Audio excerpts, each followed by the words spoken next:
Kaiser here. By now you know what this is. You're watching me as part of the blog on supertrainer.com. And this little video is to go along with the recent post I just put up on the blog having to do with in-home training, or the way I like to call it is on-location training.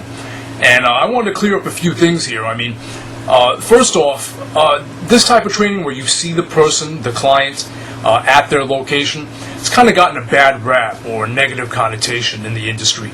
I mean, when people hear "this is how I do things," I always get the feeling that they're looking on it negatively. Like they'll say that, "Oh, so you train people in their homes," or they might ask, "So where do you train them?" And they don't really see the benefits of this system.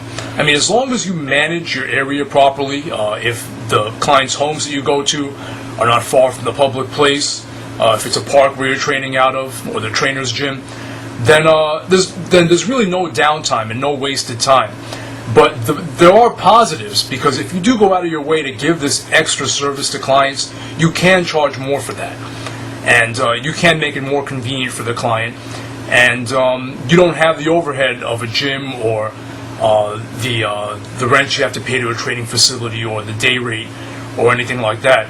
So as long as you're managing your schedule the right way, it's something that can completely work for you and even bring you more money than if you had to have a place where you train people out of, and that would even limit them to some degree to their options in terms of training.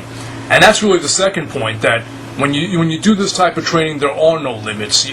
I mean, you can have any type of technique or do anything you want with the client, and you can even market it this way to them, that this type of training style is superior to what you'd be able to do, or what you'd be limited by in a gym environment. I mean, if you're following some of the stuff going on in the training industry, and what a lot of the big name trainers are saying is that all those rows and rows of equipment you see in the big health clubs are really unnecessary. What you really need is the basics to get someone active and to get them in shape.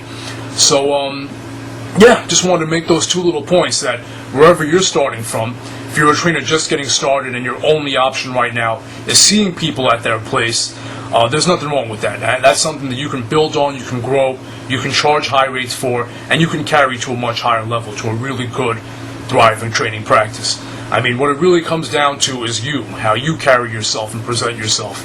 If you let people know that this is the better way to train, and I'm making it more convenient for you, helping you make it a part of your life, and we're bringing techniques and just a style of training that really couldn't be replicated in a gym setting. I mean, if you really bring forth the positives, then anything that could potentially be negative about this situation, really, I mean, it falls to the background.